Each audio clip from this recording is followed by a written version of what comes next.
Using archive footage and new interviews now on BBC1, a reconstruction of the dramatic events that led to the last hanging of a woman in Britain. Ruth Ellis, A Life for a Life.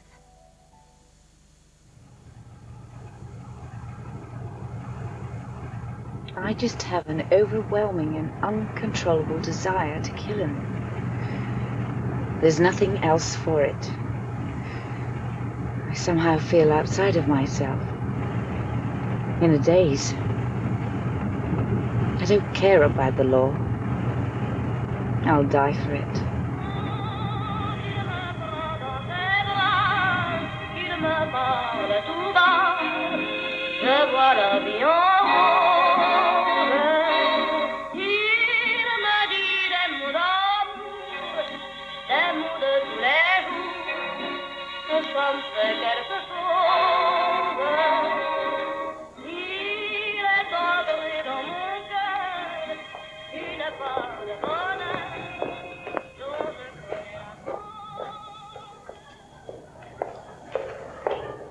David!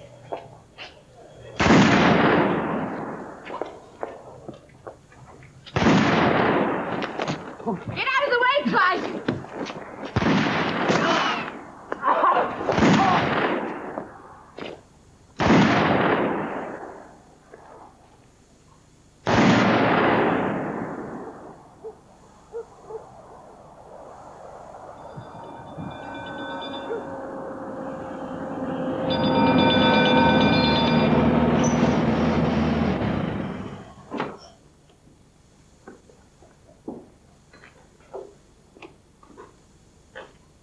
In cold blood, Ruth Ellis had shot her lover David Blakely dead with a revolver. They'd been lovers for 18 months.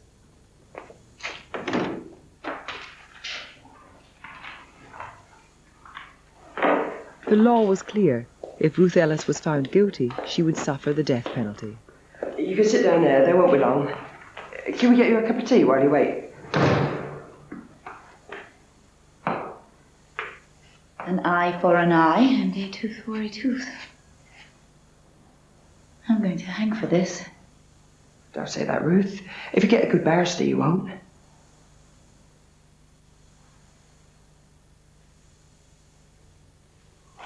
Ruth Ellis's case became a sensation.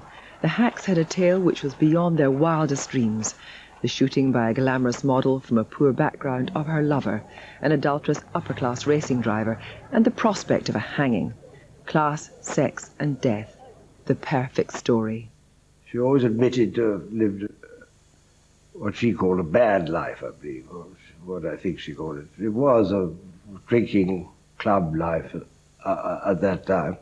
She'd never pretended she was a saintly person at all.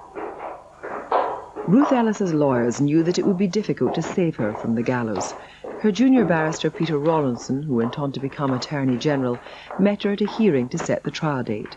A tricky case was about to become almost impossible. All relatively straightforward. The judges checked all the details. So, the court date's been set for the 14th of June. 4 more weeks. Yes. You will make certain, won't you, that I shall be hanged? That is the only way I can join him. You can't talk like that. I want to join him. I want to join him. You mustn't think that. She didn't look at all like her pictures in the newspaper. Her hair was no longer blonde, the dye was growing out. She hadn't bothered at all with her appearance. I was so surprised because she was completely sort of in control, and she was completely matter of fact, and she made this, what I thought, a terrible statement to me. Ruth Ellis entered a plea of not guilty. Crowds streamed to the Old Bailey, queuing for seats. It was very tense always when there was a capital murder case, especially with a woman, and especially a woman who looked like she did at this time, and the interest there had been in the press and so on. So it was very tense and very dramatic, and people crowded. The court, of course, absolutely crowded. And it had all the elements of a sensational case. Ruth Ellis faced a formidable prosecution team led by Christmas Humphreys, who prosecuted some of the most notorious hangings of the period. He was a particularly effective and theatrical operator. Opposing him one of the Old Bailey's top silks, Melford Stevenson. It was set to be a classic battle. Although worryingly for the defence, the jury were 10 men and only 2 women, they could draw some comfort that the judge was Mr. Justice Havers, not known as a hanging judge. The idea of her pleading not guilty, even though she wanted, as she told me, to be hanged, therefore to be convicted, the logic of that was that she would at least get out her story, get out as much of her story as she wanted to tell, or as she was prepared to tell. I don't think she was probably now prepared to tell all the story, but what she wanted to say. In other words, she would have her hour or so in court that she wanted the world to know, having read about all the things that were said about it in the newspapers.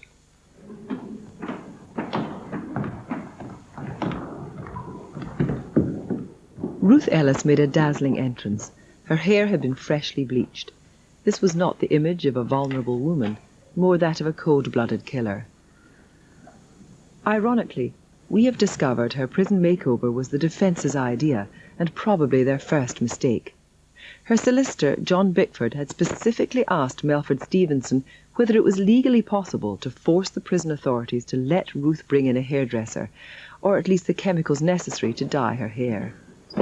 If your lordship pleases. The members of the jury, you will hear a sad story, which I'm not going to tell you now. The defence decided to concentrate on the dreadful way David Blakely had treated her. They didn't do a very good job. It is always an unpleasant thing to say anything disagreeable about someone who is dead. But I venture to think that the story she will unfold to you can leave no doubt in your minds that he was a most unpleasant person. For the prosecution, it was simpler. Christmas Humphrey's aim was deadly accurate. Her answer to his single question was to seal her fate. Mrs. Ellis, when you fired that revolver at close range into the body of David Blakely, what did you intend to do? It was obvious when I shot him I intended to kill him. Very dramatic, tense. It's like a sort of rustle of paper or wind through a court when that happens. It makes a great sort of movement. You could hear it, always touch it. A sort of shock, really. The defence were trying to show that Blakely had so provoked Ruth that in the end she killed him. Before you address the jury, it would be as well if we had a short discussion as to the law. And the jury, of course, will not be interested in that.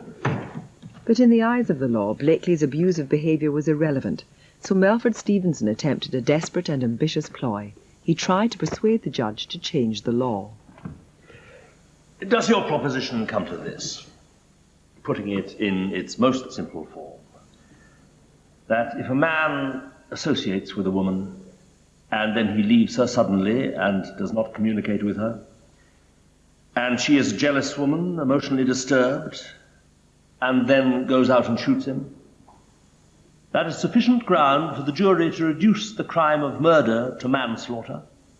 I would, of course, add a very large number of facts to what your lordship has put. I was asking if that would be enough, in your view. In my submission, there is enough for it to be left to the jury. The judge ruled against the defence, so Melford Stevenson lost his chance to argue directly to the jury that Ruth Ellis was provoked. He couldn't even make a speech to them, begging mercy. My lord, in view of the ruling which your lordship has just announced, it is desirable, perhaps, that I should say in the presence and hearing of the jury that I cannot now with propriety address the jury at all, because it would be impossible for me to do so without inviting the jury to disregard your lordship's ruling. And in those circumstances, I feel that I can do no more. So there was nothing to be said, because if Melford Stevenson couldn't present to the jury that it was in law possible for them to return a verdict of provocation, there was nothing he could say. It was very dramatic and it was very tragic, really, but that was the law at the time. The trial lasted 1.5 days and the jury took just 14 minutes to come to their verdict. Members of the jury, are you agreed upon your verdict? We are. Do you find Ruth Ellis guilty or not guilty of murder? Guilty.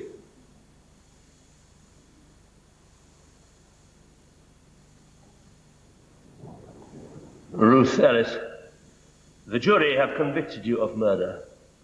In my view, it was the only possible verdict. The sentence for murder is prescribed by law, and my duty is to pass the sentence.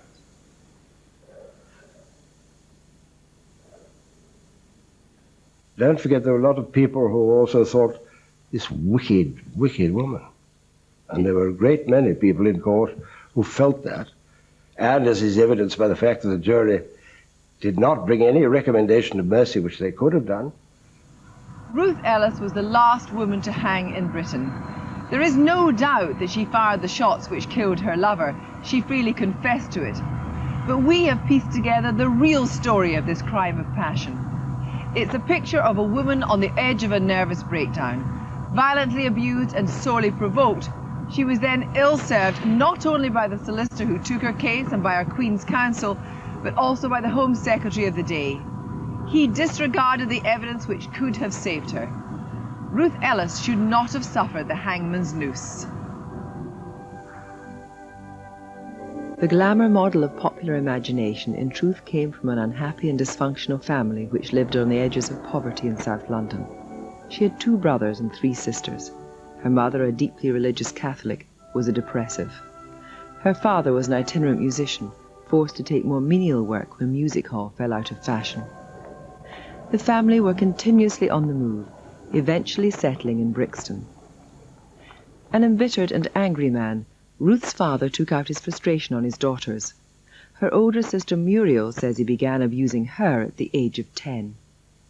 While my mother was away, he forced me to sleep with him, and I used to have my back to the back of him, and when he got into bed, I'd be asleep, and I used to wake up, because he used to put his, what can I say? His penis between my legs and press my legs down together tight, and then he used to perform. Her father's abuse did not stop there. Muriel was pregnant by the age of 14. He tied me up on a chair with my legs back, and that's how he performed.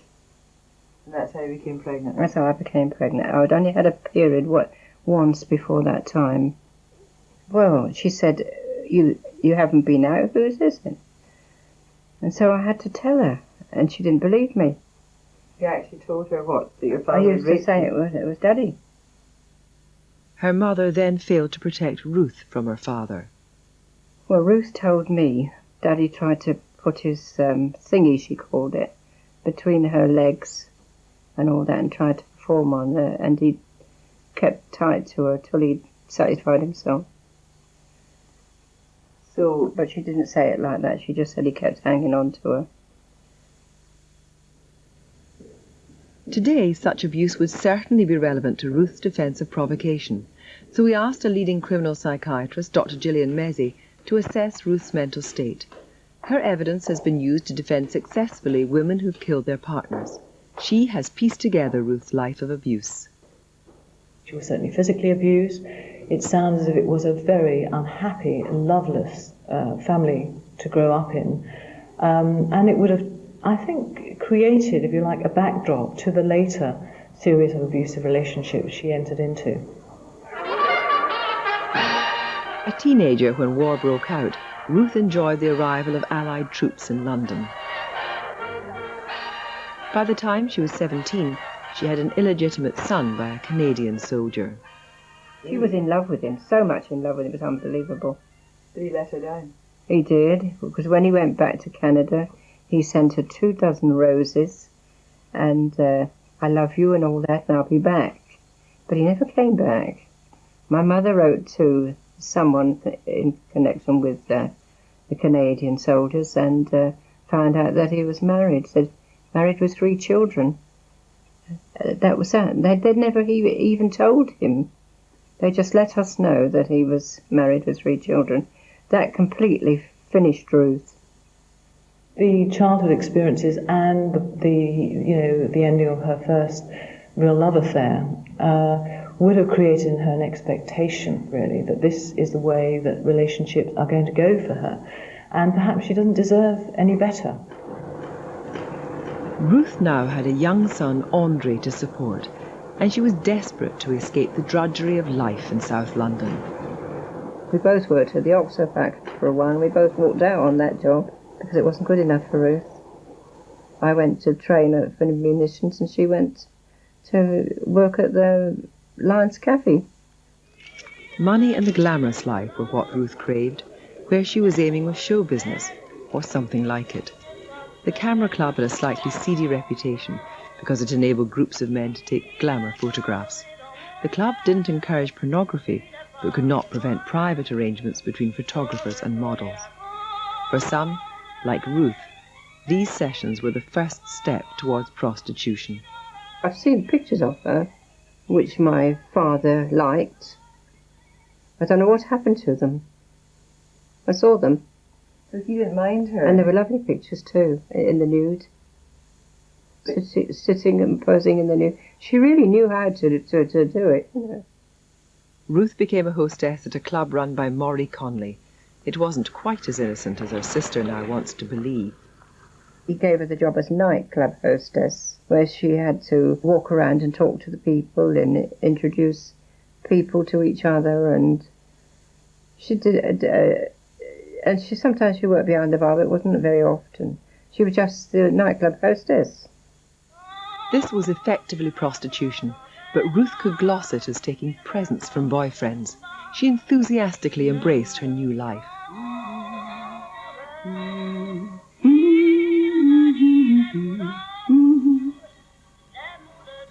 Mayfair has opened its heart out to me, and I owe it all to Maury Conley. Hostess, don't you know? On £20 a week. Sometimes more. I only earned £2 in the Oxford factory. The girls always said I was too clever for them. Hostess, not tart. That's what I am. There can be no harm. We're all adults. I wouldn't do it if I didn't fancy them. There's no harm in it, really. I'm not hurting anyone. At the club she met an older man, George Ellis. He was a dentist, but also a drunk. Nevertheless, Ruth married him. Unfortunately, when he drank, he became violent. George, he tortured her. He used to put her in a room, put the key in his pocket and bash her to death nearly. He was a right rotter. He was an alcoholic right from the word go. He was in a psychiatry, in and out of psychiatry. George Ellis was treated for alcoholism at Warlingham Park Hospital, but Ruth was convinced that his frequent visits were not for treatment, but because he was having an affair. She pursued him there and created such a scene that she was prescribed antidepressants, which she continued to take for the rest of her life.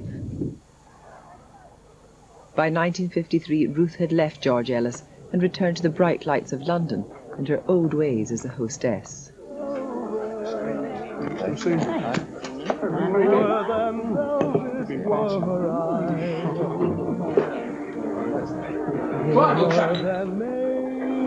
Nice suit. And the wife doesn't know. Don't tell her, she doesn't know, won't hurt it. David? We must. What are we doing in this den of vice? I suppose they all like to be known as hostesses. Who's this pompous little ass? You were another of them, I suppose. No. As a matter of fact, I'm an old has-been.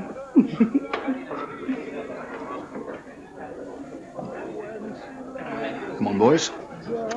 Let's get out of this sink of iniquity. If you ask me, that boy's a little too big for his own boots. David Blakely was a 24-year-old ex-public schoolboy when he met Ruth, who was now the manageress of the little club. His only interests appear to have been women, drink, and motor racing. His wealthy stepfather indulged his passion for cars, although he was markedly unsuccessful as a driver. Blakely never won a race. He was a great mouthpiece. He'd have a, you know, if a bird he wasn't a bad-looking bloke, you see, and if a bird looked at him, he'd think, that's not bad, and off he went. I met him once at the bar in the little club, and he had these great big eyes, and he had a face, an expressionless face. It didn't show any character. It showed just a weakness. She said, what do you think of him? Muriel, I said, oh, I don't know, Ruth, he's not your sort. She said, oh, he's nice. I said, well, maybe he is, but I said, anybody that flirts around like him is no good. Why'd you bother with him? Blakely became a fixture at the club. Before long, they were lovers, and he moved into her flat. But this didn't prevent Ruth from continuing her daytime liaisons with clients. Nevertheless, their affair was deeply passionate. He used to say, look, my fiancée runs a club down the road, the little club. Why don't you come down and have a snort? They used each other, really. She was happy for him to bring all the racing drivers into the club and enjoy it. She liked the racing crowd. He liked drinking for nothing and living on for nothing up there and that sort of thing. And I think he, and as I said, she was a great character, but of course he chased other birds, you know, and that sort of thing as well. And that's probably some of the reasons the rows went on, I expect. Ruth? Ruth, I want to speak to you straight away. Just a minute. I'm busy. I'm speaking to Brian. Now! Do you know where I've been? Shut up! Shut up, you whore! You'd arrive there one night and say, where's David? And they say, oh, he's gone off, he's had a row with Ruth or something like that. And you'd go to a meeting and David would be, is Ruth coming today? No, they've had a punch up, you know, they're not, and that sort of thing. Those little things we knew. He knew how to get round a woman. He was used to women. He was a horrible man. She chucked him out once or twice, but then he always came back. And he was a bit of a crybaby. Well, he was a crybaby, he don't cry. And he would apologise to her and promise her the earth. And she forgave him, always forgave him. Even though he was also violent towards her? Yes, even though he knocked her to pieces. Blakely had fitted the pattern of perpetrators of domestic violence in that after each violent episode, he'd come back to her, he told her he loved her, he'd bought her gifts, he'd said sorry, he promised it would never happen, and he'd raised her hopes again to believe in him and to believe in their relationship. I don't know whether I love him or I'm going mad. Did you manage any sleep, Ruth? No, my ankle hurts. Have some breakfast. It'll make you feel better. Then I'll run you down to the hospital. No. I want to go to Penn to get an apology from that bastard. If I'm driving you all the way over there, you'd better be sure he's there. Why don't you ring?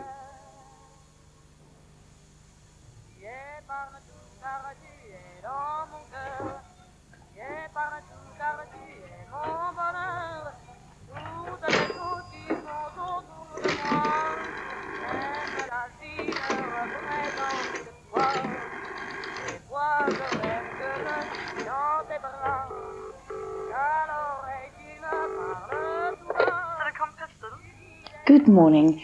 Can I speak to David Blakely, please? I'm afraid Mr. Blakely is not available. What do you mean he's not available? Is he there? Give me the phone.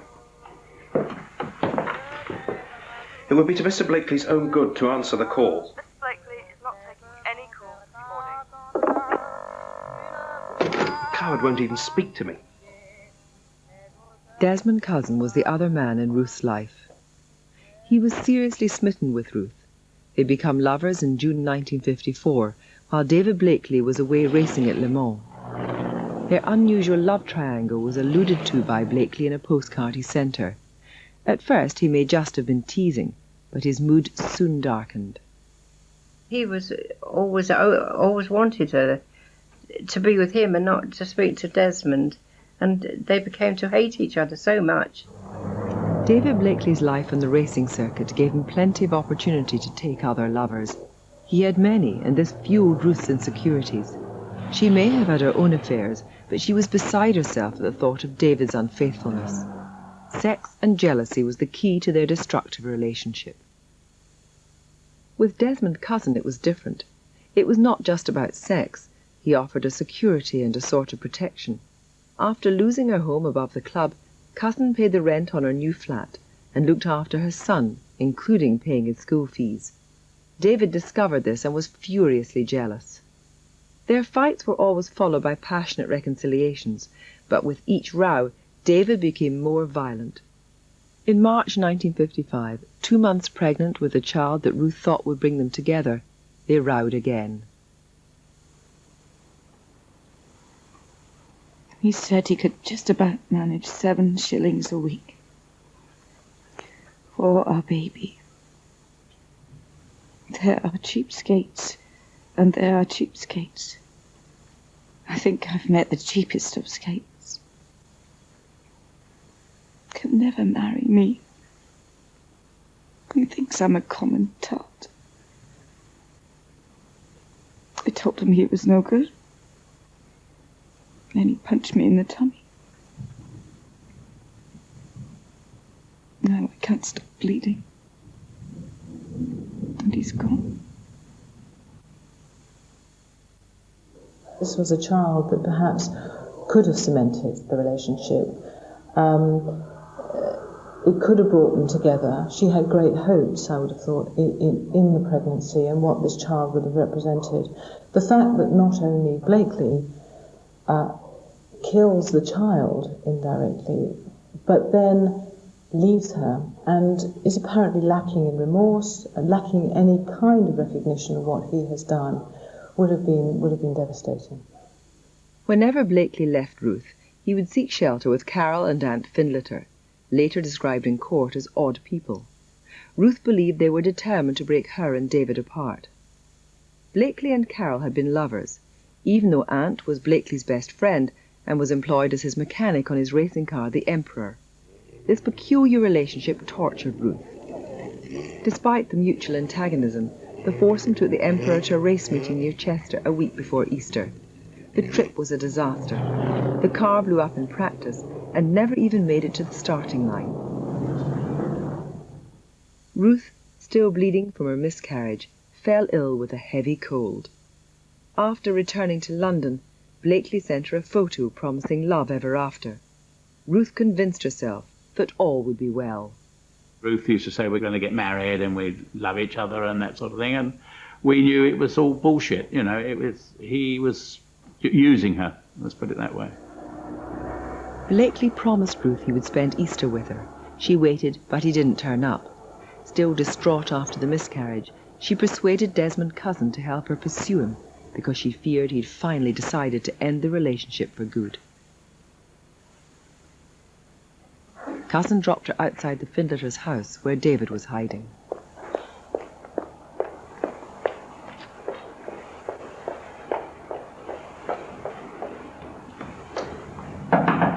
David! David! I know you're in there.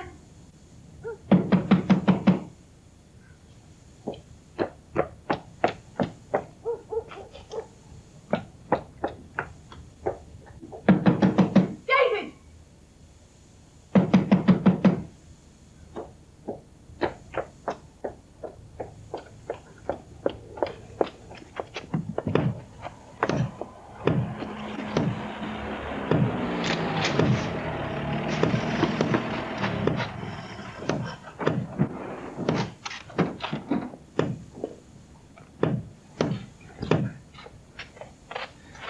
I want this woman away from here. She's disturbing us. I want to be left in peace.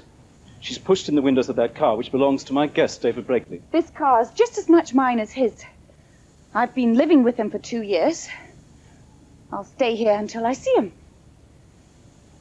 I'll pay for the damage. Mr. Blakely won't see her, so it's no use her waiting. Madam, I suggest you leave this vicinity now.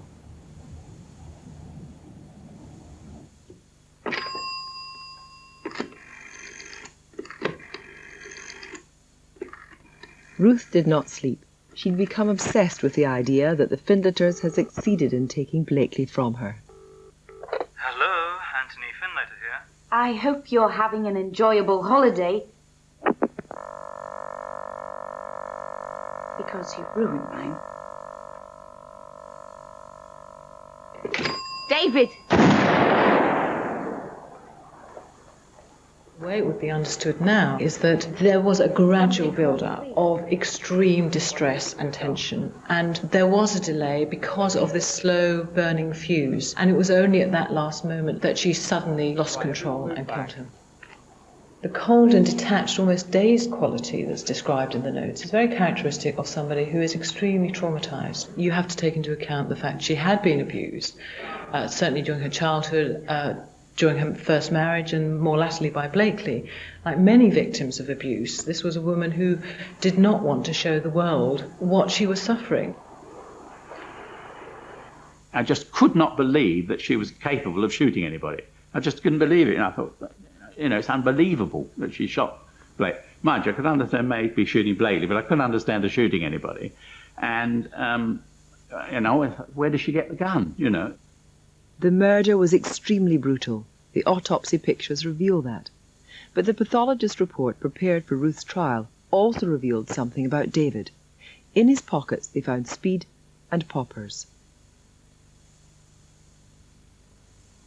If Ruth Ellis was not to forfeit her life for taking her lover's life so brutally, the defence had to demonstrate vividly the scale of the provocation she'd suffered at David Blakely's hands. Had they succeeded, it is possible that the judge or the jury would have urged mercy. The defence called a psychiatrist to reveal the true extent of her psychological disturbance. Things did not start off well when he antagonized the judge. The hysterical reaction symptom, whether it is hysterical paralysis or loss of memory, is always a solution to some intolerable problems. And although this causes suffering, the patient does appear to bear it with quite remarkable equanimity, as the symptom has already solved the improbable, if not the intolerable problem. I'm not quite sure that I understood that. Well, when a person is in the firing line and is removed from the firing line... I thought we were talking about women. What has the firing line got to do with a woman? If you want to talk about men, very well, but I thought we were talking about this woman. Matters were made worse when the doctor conceded in cross-examination that Ruth wasn't excessively disturbed.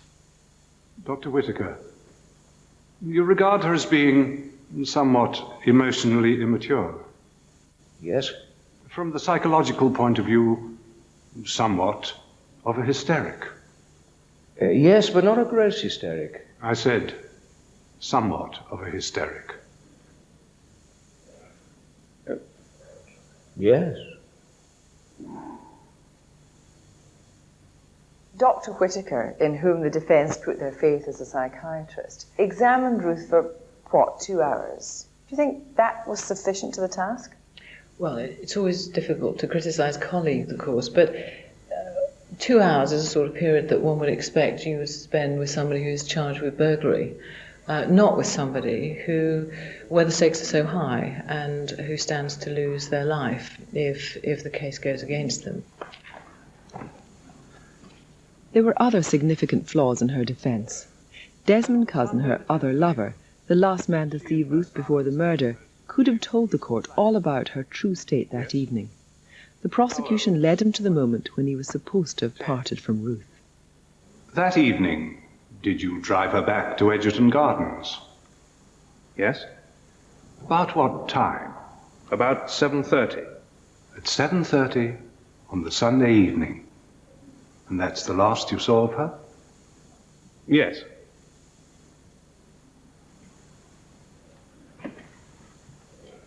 When it came to their turn, the obvious question was not asked by Ruth's defence.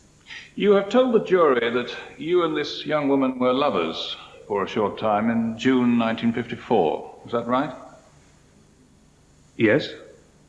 And that was a time when Blakely was away, was it not? At the Le Mans race in France. Yes. Melford Stevenson missed his opportunity. He did not ask about Ruth's state of mind, a crucial plank of their defence. I don't know whether I love him. I'm going mad. That statement would have been a gift for the defence if they had used it. I mean, it certainly indicates the state of emotional turmoil she was in. And it was particularly important because in the dock she appeared composed, calm, controlled. So to give that counterbalancing view would have been very, very helpful. This wasn't the only criticism levelled at Ruth's QC. John Bickford, her solicitor, felt that Stevenson failed effectively to bring out all the sadness of Ruth Ellis's story. Before the trial, Bickford had sent to counsel a list from A to Z of her problems.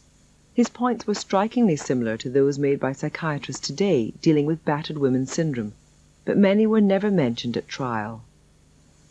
What was his attitude towards you in relation to the club? Ruth was desperate that the Findlaters face hostile questioning. Melford Stevenson didn't do this. As a result, Ruth felt let down and was uncooperative. He described it as tarting round the bar. And seemed to be deliberately undermining her own defence. By October 1954, was there a further change in his behaviour toward you? How did he treat you physically? He was violent on occasions. What sort of violence? It was always because of jealousy at the bar. At the end of the evenings, when we got upstairs, it was always about things that he'd been seeing me do, and so on and so forth. How did the violence manifest itself? He only used to hit me with his fists and hands, but I bruised very easily.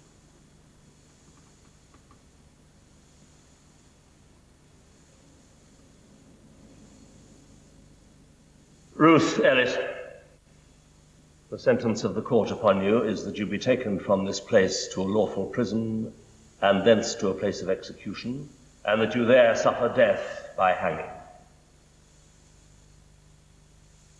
Ruth was committed to Holloway to await the death sentence. There was little surprise when her solicitor John Bickford announced there would be no appeal. An eye for an eye and a tooth for a tooth. If you do any wrong, you have to pay for it. And we believed it. We really believed it. However, Ruth's death sentence had stirred up the public debate over capital punishment. Abolitionists couldn't believe that a mother would be allowed to hang. They also hoped that by encouraging her reprieve, the penalty itself would be done away with. Others intervened more directly. Her closest friend, Jackie Dyer, ran a personal crusade to save Ruth. She wrote to the Home Office and sought help from her Member of Parliament. Labour MP George Rogers was a convinced abolitionist. He'd campaigned to clear the name of Timothy Evans, hanged in 1950.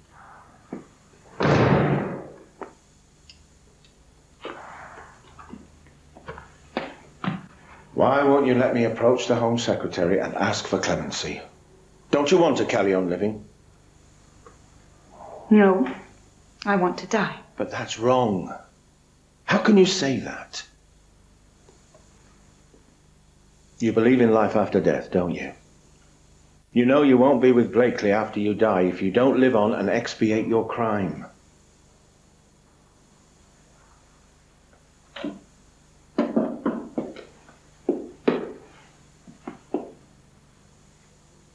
Don't you believe in God?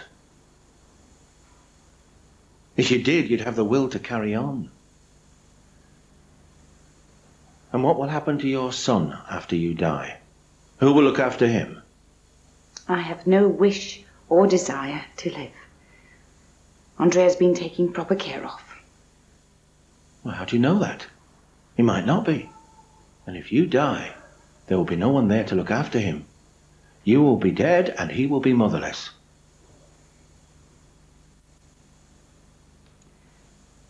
What if you do ask for clemency and it fails? I shall still be in the same place.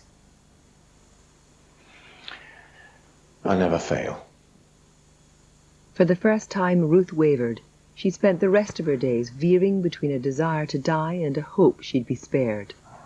It's only some time after the killing and before she's executed that facade begins to break, that you begin to see a woman who is extremely distressed, extremely frightened, and extremely troubled by what she's done. Her fate now rested with the Conservative Home Secretary Gwilym Lloyd George, son of the former Prime Minister. He had a deeply undistinguished time at the Home Office. It was up to him whether to recommend mercy. Although one other woman had already been hanged during his watch, the defence hadn't given up hope. I thought she'd be reprieved. I didn't think she would be hanged. That was my opinion. I mean, I know a lot of opinion at the time was, well, this was a very brutal killing in a very public place and so on, and there wasn't much of that in London in those days, and therefore it was a very fierce murder.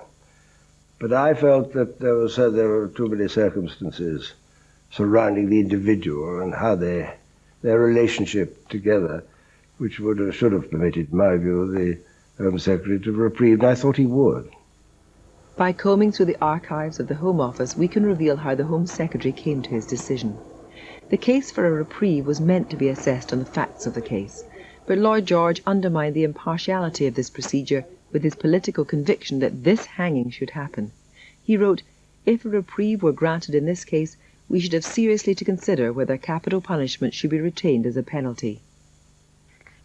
One of the civil servants who was advising him was his Assistant Permanent Under Secretary of State, Philip Allen. He thought this process should be above politics. Well, I dealt with the case in the same way as I dealt with other murder cases. It was preparing a submission for the Home Secretary and making a recommendation. He would apply his mind quite conscientiously to this without any political input. But he also said, and I quote, "If a reprieve is granted in this case, we should seriously have to consider whether capital punishment should be retained as a penalty." Does that not indicate that he was thinking beyond this particular case? No, I don't think so. But in fact, politics did matter enormously. It wasn't simply the life of Ruth Ellis that was at stake, it was the future of the death penalty itself. The Home Secretary and the abolitionists could agree on one thing. Ruth's crime was so dreadful that if she were spared, it would be difficult to justify hanging any woman. It was against this backdrop that new evidence was dismissed. The fact is, Ruth Ellis had an accomplice, her other lover, Desmond Cousin. And remarkably, this new evidence had been presented to the Home Office by Jacqueline Dyer on the 25th of June, 2 weeks before Lloyd George said the death sentence should go ahead. She told them Desmond Cousin gave Ruth the gun and drove her to the murder. I'm sure that what Ruth did was all done through Cousin's egging her on and driving her up the wall so much. Cousin's involvement was never properly investigated. If it had been, Ruth might have been saved. The problem was, Ruth had told the police that someone else had given her the gun. They had never believed her, but while she stuck to her story, their suspicions of Cousin's involvement could not be proved. The new allegations were reason enough for the police to reopen the case, but they were not encouraged to do so because the Home Office didn't think Cousin's involvement was directly relevant. They concluded this 2 days after receiving Dyer's letter and before they handed it to the police to investigate. But one man had known all along that Cousin had been Ruth's accomplice. Ironically, Ruth and Cousin had both separately told John Bickford. He knew that this was crucial evidence, even though he'd been asked not to mention it. He never did, until shortly before his death, and his failure to do so rested heavily on his conscience till the day he died. Bickford must think I'm stupid. He and Desmond are perfectly happy for me to be in here. I'm not playing this game. I'll have nothing more to do with him. Perhaps after I die, the truth will be told. After Ruth sacked Bickford, she turned to the Brixton firm of solicitors which had handled her divorce from George Ellis. The solicitor was Victor Mishcon, who was a prominent London Labour politician. He and his clerk had just 1 day to save Ruth.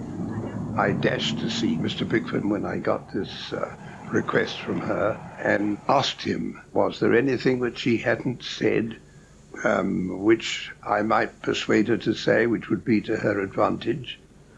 And he said to me, well, nobody really has cleared up the mystery of the gun that she used. And I took that as being something that I could possibly work on in connection with an application for a reprieve, and I dashed to the prison. She greeted Mr. Simmons and I as though she was a social hostess superintending a cocktail party. It was quite amazing. It was like seeing an actress on the stage almost. She said very clearly, very precisely, and without her voice faltering at all, I have taken a life, and my life is forfeit for it.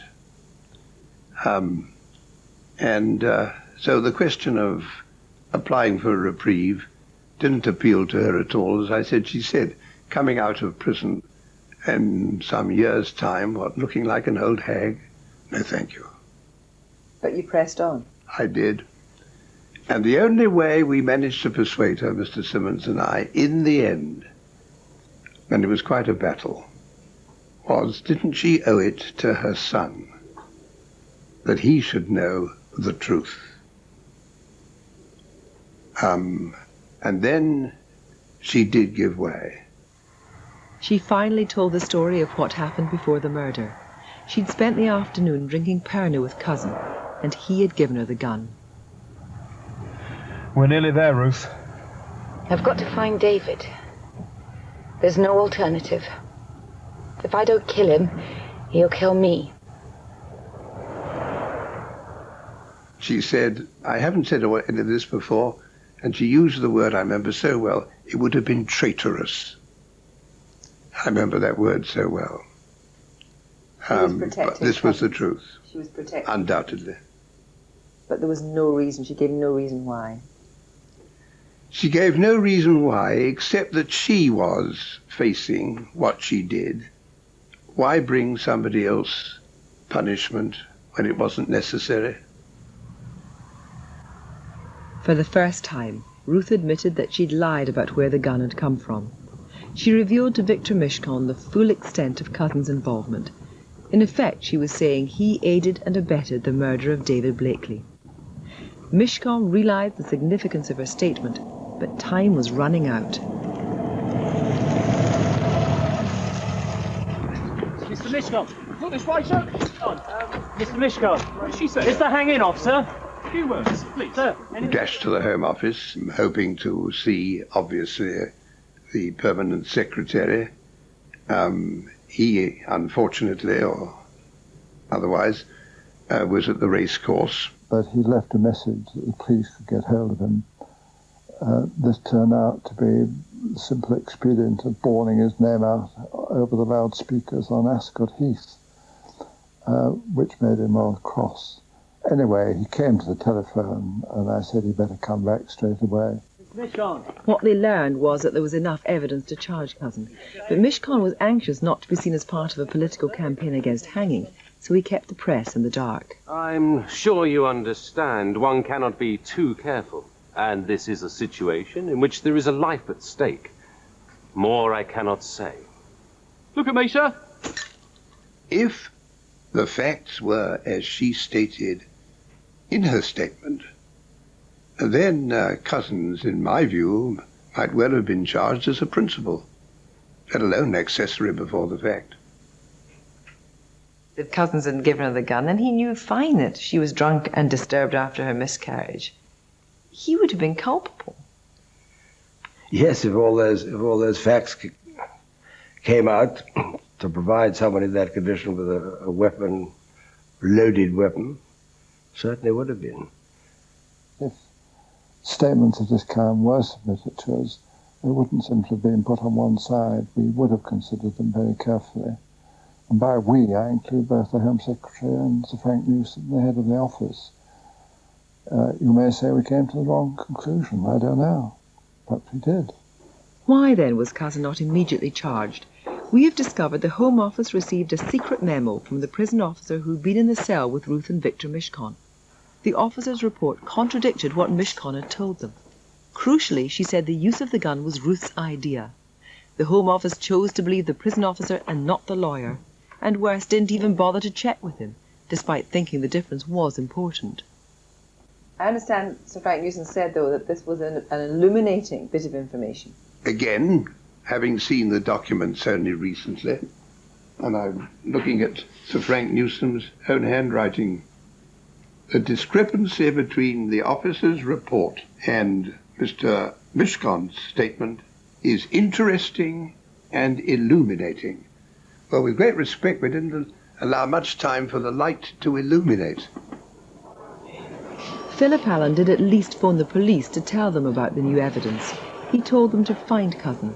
Ruth had just 16 hours to live.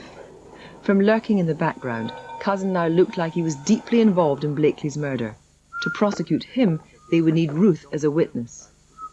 But with no temporary stay of execution, the authorities were about to kill their witness.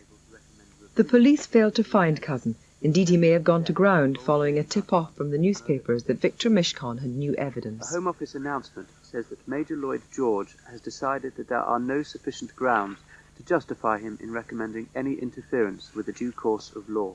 Their hunt lasted a mere 8 hours, from 4:30 in the afternoon until midnight, when they were instructed to stop. The only inquiry after Cousin to see whether this could be corroborated or not was limited to a matter of a few hours with a brief note that he couldn't be found. I've no wonder he couldn't be found in a matter of hours, but why not try for days in a matter of this kind? So, sadly for Ruth, the one group of people to whom the Home Secretary would have listened had concluded wrongly that Ruth's statement was not new evidence. Without their urging a delay, the Home Secretary was free to exercise his own prejudices. Lloyd George made these clear when he said, if she isn't hanged tomorrow, she never will be. So it was no surprise that he announced there would be no temporary reprieve. He was not prepared to grant Ruth Ellis the chance of life. If there had been a temporary stay, do you think Ruth Ellis would have eventually hanged or not? That's pure speculation. I just don't know. If it had involved a prolonged delay and a lot of further inquiries, I think probably not.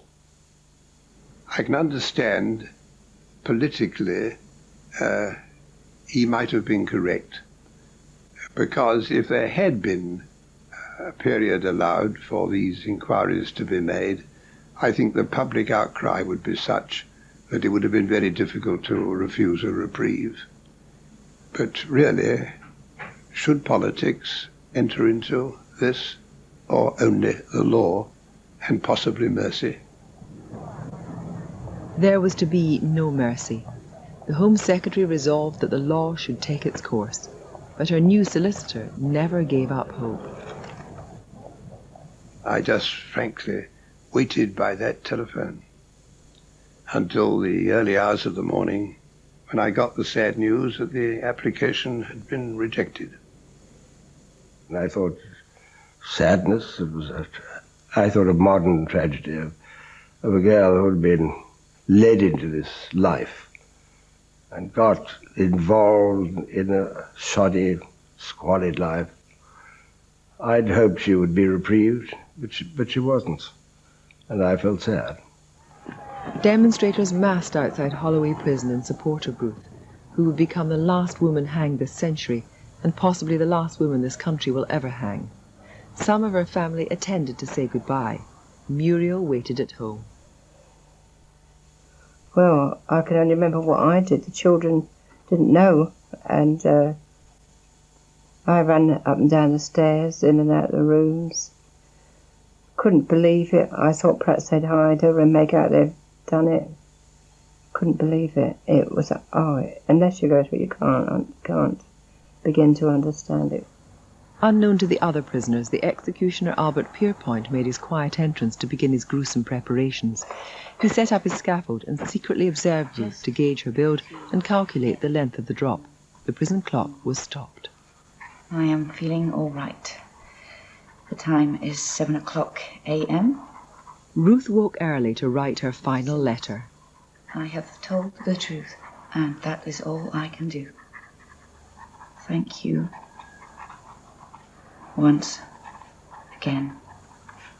And she may have been reconciled to her fate, but her death is difficult to reconcile with justice.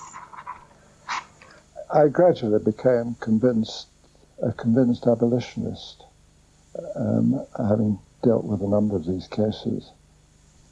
And it didn't seem to me to be right that an individual's life should be taken.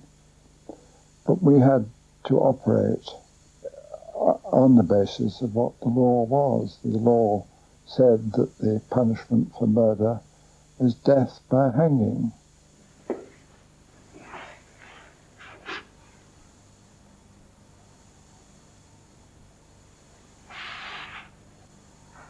I had a right to kill David, but I believe what it says in the Bible, an eye for an eye and a tooth for a tooth.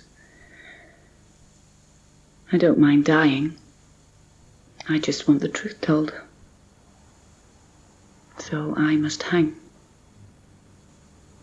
How else can I join David?